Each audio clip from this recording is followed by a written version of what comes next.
And be ye safe restored ere evening set, or, if there's vengeance in an injured heart, and power to wreak it in an armed hand, your land shall ache for it.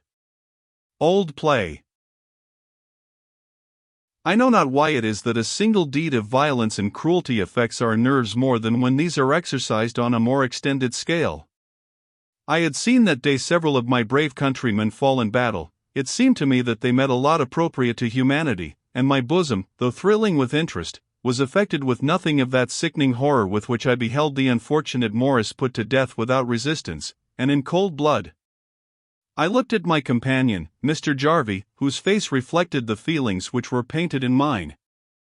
Indeed, he could not so suppress his horror, but that the words escaped him in a low and broken whisper. I take up my protest against this deed, as a bloody and cruel murder. It is a cursed deed, and God will avenge it in his due way and time. Then you do not fear to follow, said the virago, bending on him a look of death, such as that with which a hawk looks at his prey ere he pounces.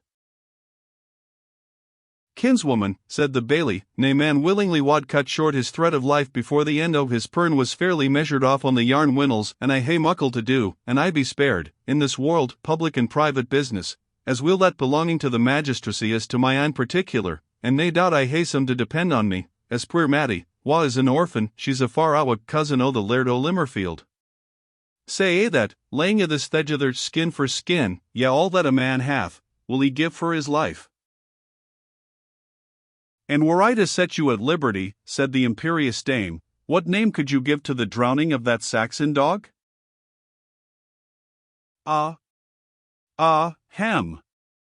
Hem, said the Bailie, clearing his throat as well as he could, I suld study to say as little on that score as might be least said as soonest mended. But if you were called on by the courts, as you term them, of justice, she again demanded, what then would be your answer? The Bailie looked this way and that way, like a person who meditates an escape, and then answered in the tone of one who, seeing no means of accomplishing a retreat, determines to stand the brunt of battle. I see what you are driving me to the wa about. But I'll tell you plain, kinswoman, I behoved just to speak according to my ain conscience, and though your ain goodman, that I wish had been here for his ain sake and mine, as well as the poor Hieland creature Dougal, can tell you that Nicol Jarvie can wink as hard at a friend's failings as anybody, yet I as I tell ye, kinswoman, mine's ne'er be the tongue to belie my thought, and sooner than say that yonder poor wretch was lawfully slaughtered, I wad consent to be laid beside him, though I think ye are the first Hieland woman wad min sic a doom to her husband's kinsman but 4 times removed. It is probable that the tone and firmness assumed by the Bailie in his last speech was better suited to make an impression on the hard heart of his kinswoman than the tone of supplication he had hitherto assumed, as gems can be cut with steel, though they resist softer metals. She commanded us both to be placed before her. Your name, she said to me, is Osbaldistone, the dead dog, whose death you have witnessed, called you so. My name is Osbaldistone, was my answer. Rashleigh, then, I suppose, is your Christian name, she pursued. No, my name is Francis. But you know Rashleigh Osbaldistone, she continued. He is your brother, if I mistake not, at least your kinsman and near friend. He is my kinsman, I replied, but not my friend. We were lately engaged together in a rencontre, when we were separated by a person whom I understand to be your husband. My blood is hardly yet dried on his sword, and the wound on my side is yet green. I have little reason to acknowledge him as a friend. Then, she replied, if a stranger to his intrigues, you can go in safety to Garschattachin and his party without fear of being detained, and carry them a message from the wife of the MacGregor? I answered that I knew no reasonable cause why the militia gentlemen should detain me, that I had no reason, on my own account, to fear being in their hands, and that if my going on her embassy would act as a protection to my friend and servant, who were here prisoners, I was ready to set out directly. I took the opportunity to say that I had come into this country on her husband's invitation, and his assurance that he would aid me in some important matters in which I was interested, that my companion, Mr. Jarvie, had accompanied me on the same errand. And I wish Mr. Jarvie's boots had been full o' boiling water when he drew them on for sic a purpose, interrupted the Bailie. You may read your father, said Helen MacGregor, turning to her sons, in what this young Saxon tells us, wise only when the bonnet is on his head, and the sword is in his hand, he never exchanges the tartan for the broadcloth, but he runs himself into the miserable intrigues of the Lowlanders, and becomes again, after all he has suffered, their agent, their tool, their slave. Add, madam, said I, and their benefactor. Be it so, she said, for it is the most empty title of them all, since he has uniformly sown benefits to reap a harvest of the most foul ingratitude. But enough of this. I shall cause you to be guided to the enemy's outposts. Ask for their commander, and deliver him this message from me, Helen MacGregor, that if they injure a hair of MacGregor's head, and if they do not set him at liberty within the space of 12 hours, there is not a lady in the Lennox but shall before Christmas cry the coronach for them she will be loath to lose. There is not a farmer but shall sing Wellowa over a burnt barnyard and an empty byre. There is not a laird nor hurriter shall lay his head on the pillow at night with the assurance of being a live man in the morning, and, to begin as we are to end, so soon as the term is expired, I will send them this Glasgow Bailie, and this Saxon captain, and all the rest of my prisoners, each bundled in a plaid, and chopped into as many pieces as there are checks in the tartan. As she paused in her denunciation, Captain Thornton, who was within hearing, added, with great coolness, present my compliments, Captain Thornton's of the Royals, compliments to the commanding officer, and tell him to do his duty and secure his prisoner, and not waste a thought upon me. If I have been fool enough to have been led into an ambuscade by these artful savages, I am wise enough to know how to die for it without disgracing the service. I am only sorry for my poor fellows, he said, that have fallen into such butcherly hands. Whist! Whist! Exclaimed the Bailie, are ye weary of your life? Ye'll gie my service to the commanding officer, Mr. Osbaldistone, Bailie Nicol Jarvie's service, a magistrate o' Glasgow, as his father the deacon was before him, and tell him, here are a ween honest men in great trouble, and like to come to mair, and the best thing he can do for the common good, will be just to let Rob come as was up the glen, and nae mair about it. There's been some ill doon here already, but as it has lighted chiefly on the gauger, it winna be muckle worth making a stir about. With these very opposite injunctions from the parties chiefly interested in the success of my embassy, and with the reiterated charge of the wife of MacGregor to remember in detail every word of her injunctions, I was at length suffered to depart, and Andrew Fairservice, chiefly, I believe, to get rid of his clamorous supplications, was permitted to attend me. Doubtful, however, that I might use my horse as a means of escape from my guides, or desirous to retain a prize of some value, I was given to understand that I was to perform my journey on foot, escorted by Hamish MacGregor, the elder brother, who, with 2 followers, attended, as well to show me the way, as to reconnoitre the strength and position of the enemy. Dougal had been at first ordered on this party, but he contrived to elude the service, with the purpose, as we afterwards understood, of watching over Mr. Jarvie, whom, according to his wild principles of fidelity, he considered as entitled to his good offices, from having once acted in some measure as his patron or master. After walking with great rapidity about an hour, we arrived at an eminence covered with brushwood, which gave us a commanding prospect down the valley, and a full view of the post which the militia occupied.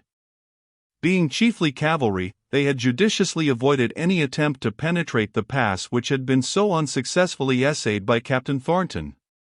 They had taken up their situation with some military skill, on a rising ground in the centre of the little valley of Aberfoyle, through which the river Forth winds its earliest course, and which is formed by 2 ridges of hills, faced with barricades of limestone rock, intermixed with huge masses of breccia, or pebbles embedded in some softer substance which has hardened around them like mortar, and surrounded by the more lofty mountains in the distance. These ridges, however, left the valley of breadth enough to secure the cavalry from any sudden surprise by the mountaineers, and they had stationed sentinels and outposts at proper distances from this main body, in every direction, so that they might secure full time to mount and get under arms upon the least alarm. It was not, indeed, expected at that time, that Highlanders would attack cavalry in an open plain, though late events have shown that they may do so with success. The affairs of Prestonpans and Falkirk are probably alluded to, which asterisk marks the time of writing the memoirs as subsequent to 1745. When I first knew the Highlanders, they had almost a superstitious dread of a mounted trooper, the horse being so much more fierce and imposing in his appearance than the little shelties of their own hills, and moreover being trained, as the more ignorant mountaineers believed, to fight with his feet and his teeth. The appearance of the pike-wooted horses, feeding in this little vale, the forms of the soldiers, as they sate, stood, or walked, in various groups in the vicinity of the beautiful river, and of the bare yet romantic ranges of rock which hedge in the landscape on either side, formed a noble foreground, while far to the eastward I caught a glance of the Lake of Menteith, and Stirling Castle, dimly seen along with the blue and distant line of the Ochil Mountains, closed the scene.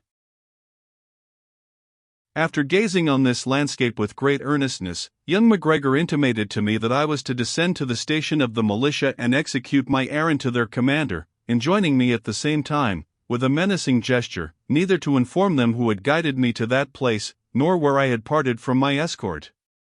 Thus tutored, I descended towards the military post, followed by Andrew, who, only retaining his breeches and stockings of the English costume, without a hat, bare-legged, with brogues on his feet, which Dougal had given him out of compassion, and having a tattered plaid to supply the want of all upper garments, looked as if he had been playing the part of a Highland Tom of Bedlam. We had not proceeded far before we became visible to one of the vedettes, who, riding towards us, presented his carabine and commanded me to stand. I obeyed, and when the soldier came up, desired to be conducted to his commanding officer. I was immediately brought where a circle of officers, sitting upon the grass, seemed in attendance upon one of superior rank. He wore a cuirass of polished steel, over which were drawn the insignia of the ancient Order of the Thistle. My friend Garschattachin, and many other gentlemen, some in uniform, others in their ordinary dress, but all armed and well attended, seemed to receive their orders from this person of distinction. Many servants in rich liveries, apparently a part of his household, were also in waiting.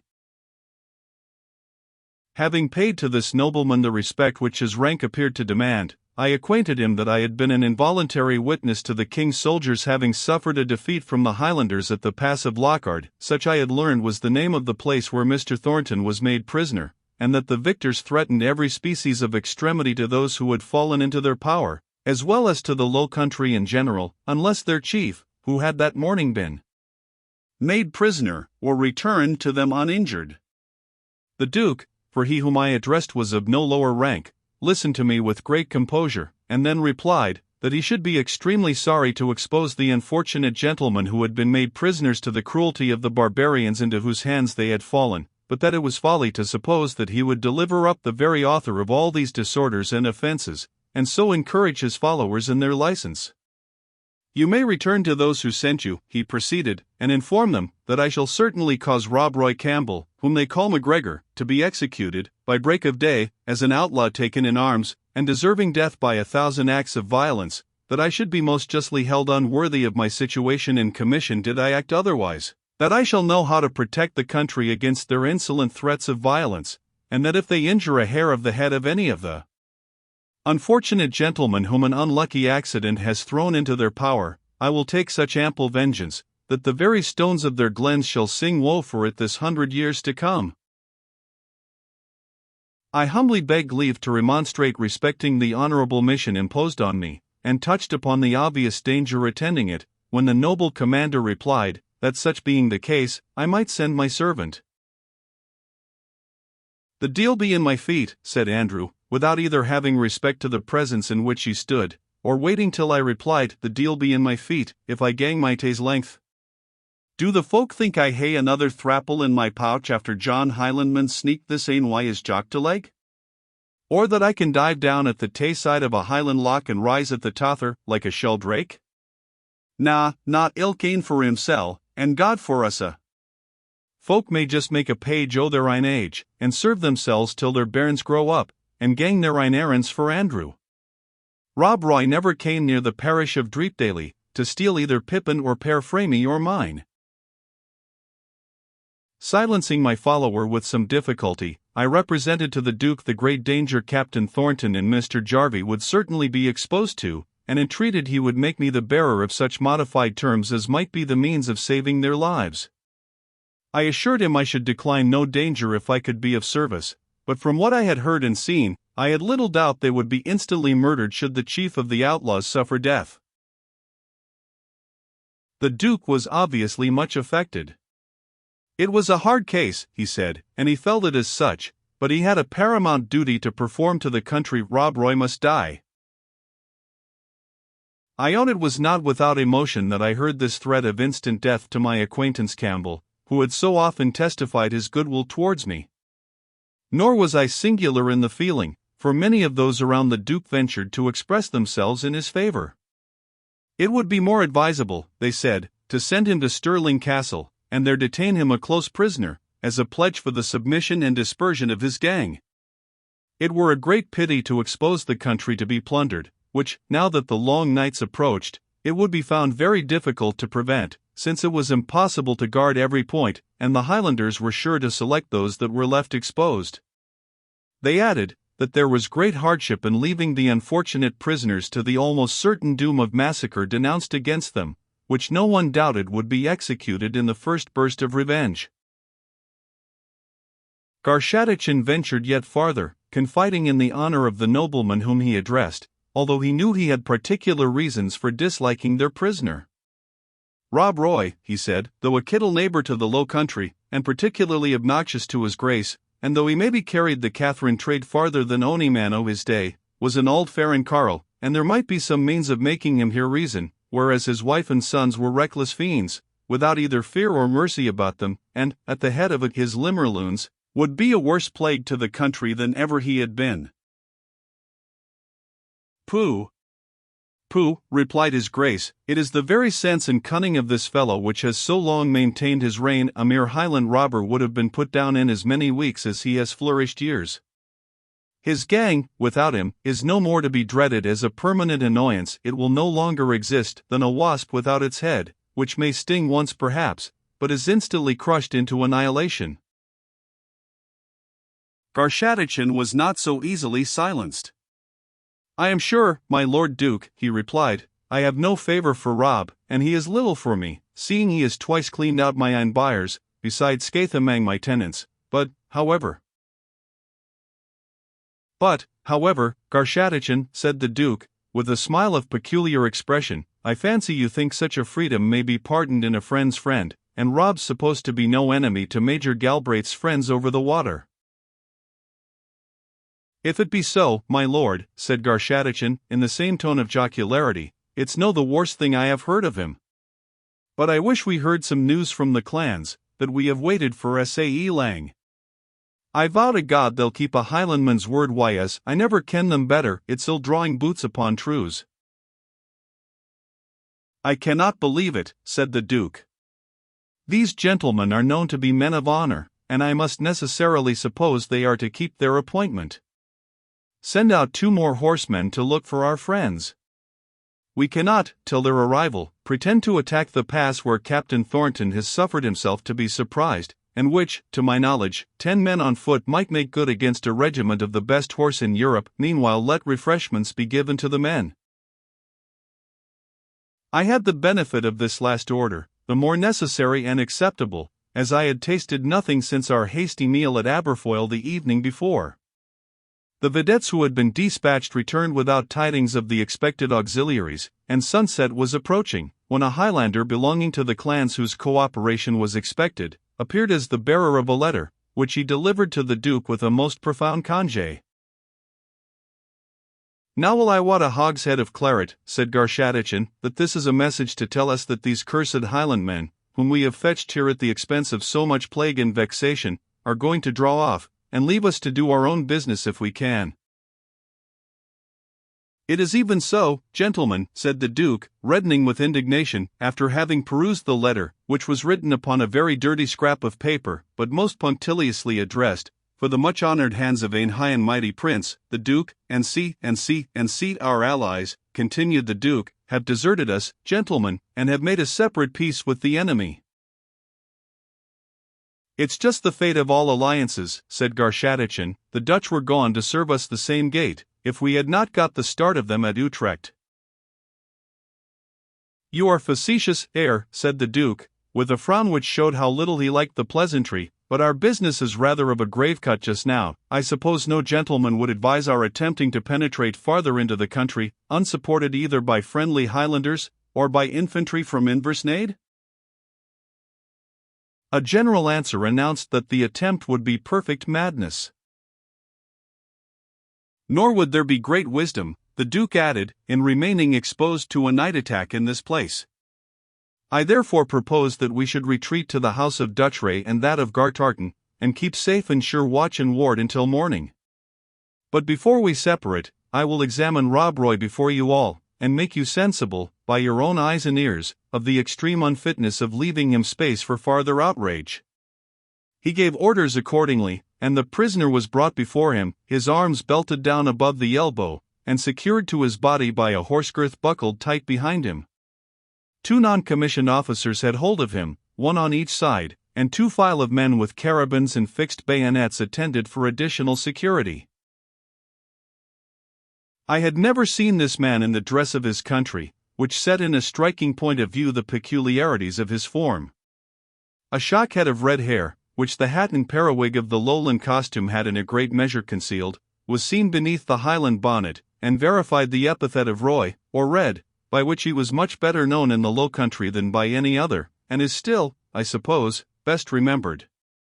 The justice of the appellation was also vindicated by the appearance of that part of his limbs, from the bottom of his kilt to the top of his short hose, which the fashion of his country dress left bare, and which was covered with a fell of thick, short, red hair, especially around his knees, which resembled in this respect, as well as from their sinewy appearance of extreme strength, the limbs of a red-colored Highland bull. Upon the whole, betwixt the effect produced by the change of dress, and by my having become acquainted with his real and formidable character, his appearance had acquired to my eyes something so much wilder and more striking than it before presented, that I could scarce recognize him to be the same person. His manner was bold, unconstrained unless by the actual bonds, haughty, and even dignified. He bowed to the Duke, nodded to Garschattachin and others, and showed some surprise at seeing me among the party. "It is long since we have met, Mr. Campbell," said the Duke. "It is so, my Lord Duke. I could have wished it had been, looking at the fastening on his arms, when I could have better paid the compliments I owe to your Grace, but there's a good time coming." "No time like the time present, Mr. Campbell," answered the Duke, "for the hours are fast flying that must settle your last account with all mortal affairs. I do not say this to insult your distress, but you must be aware yourself that you draw near the end of your career. I do not deny that you may sometimes have done less harm than others of your unhappy trade, and that you may occasionally have exhibited marks of talent, and even of a disposition which promised better things. But you are aware how long you have been the terror and the oppressor of a peaceful neighborhood, and by what acts of violence you have maintained and extended your usurped authority. You know, in short, that you have deserved death, and that you must prepare for it." "My lord," said Rob Roy, "although I may well lay my misfortunes at your Grace's door, yet I will never say that you yourself have been the wilful and witting author of them. My lord, if I had thought to say, your Grace would not this day have been sitting in judgment on me, for you have been 3 times within good rifle distance of me when you were thinking but of the red deer, and few people have ken me miss my aim. But as for them that have abused your Grace's ear, and set you up against a man that was ance as peaceful a man as ony in the land, and made your name the warrant for driving me to utter extremity, I have had some amends of them, and, for it that your Grace now says, I expect to live to hame heir." "I know," said the Duke, in rising anger, "that you are a determined and impudent villain, who will keep his oath if he swears to mischief, but it shall be my care to prevent you. You have no enemies but your own wicked actions." "Had I called myself Graham, instead of Campbell, I might have heard less about them," answered Rob Roy, with dogged resolution. "You will do well, sir," said the Duke, "to warn your wife and family and followers, to beware how they use the gentleman now in their hands, as I will requite tenfold on them, and their kin and allies, the slightest injury done to any of His Majesty's liege subjects." "My lord," said Roy in answer, "none of my enemies will allege that I have been a bloodthirsty man, and were I now my folk, I could rule 400 or 500 wild Hielanders as easy as your grace those 8 or 10 lackeys and footboys, but if your grace is bent to take the head away from a house, ye may lay your account there will be misrule amang the members. However, come out what like, there's an honest man, a kinsman o' my own, maun come by nae skaith. Is there ony body here wad do a good deed for MacGregor? He may repay it, though his hands be now tied. The Highlander who had delivered the letter to the Duke replied, I'll do your will for you, MacGregor, and I'll gang back up the glen on purpose. He advanced, and received from the prisoner a message to his wife, which, being in Gaelic, I did not understand, but I had little doubt it related to some measures to be taken for the safety of Mr. Jarvie. Do you hear the fellow's impudence? Said the Duke. He confides in his character of a messenger. His conduct is of a piece with his masters, who invited us to make common cause against these freebooters, and have deserted us so soon as the MacGregors have agreed to surrender the Balquhidder lands they were squabbling about. No truth in plaids, no faith in tartan trews. Chameleon-like, they change 1,000 hues. Your great ancestor never said so, my lord, answered Major Galbraith, and, with submission, neither would your grace have occasion to say it, wad ye but be for beginning justice at the wellhead. Jai the honest man is mere again, let every head wear its ain bayonet, and the distractions out the Lennox wad be mended wy them o' the land. Hush! Hush! Garschattachin, said the Duke, this is language dangerous for you to talk to anyone, and especially to me, but I presume you reckon yourself a privileged person. Please to draw off your party towards Gartartan. I shall myself see the prisoner escorted to Duchray, and send you orders tomorrow. You will please grant no leave of absence to any of your troopers. Here's auld ordering and counter-ordering, muttered Garschattachin between his teeth. But patience! Patience, we may day play at change seats, the king's coming. The two troops of cavalry now formed, and prepared to march off the ground, that they might avail themselves of the remainder of daylight to get to their evening quarters. I received an intimation, rather than an invitation, to attend the party, and I perceived that, though no longer considered as a prisoner, I was yet under some sort of suspicion. The times were indeed so dangerous, the great party questions of Jacobite and Hanoverian divided the country so effectually, and the constant disputes and jealousies between the Highlanders and Lowlanders, besides a number of inexplicable causes of feud which separated the great leading families in Scotland from each other, occasioned such general suspicion, that a solitary and unprotected stranger was almost sure to meet with something disagreeable in the course of his travels. I acquiesced, however, in my destination with the best grace I could, consoling myself with the hope that I might obtain from the captive freebooter some information concerning Rashleigh and his machinations. I should do myself injustice did I not add, that my views were not merely selfish. I was too much interested in my singular acquaintance not to be desirous of rendering him such services as his unfortunate situation might demand, or admit of his receiving.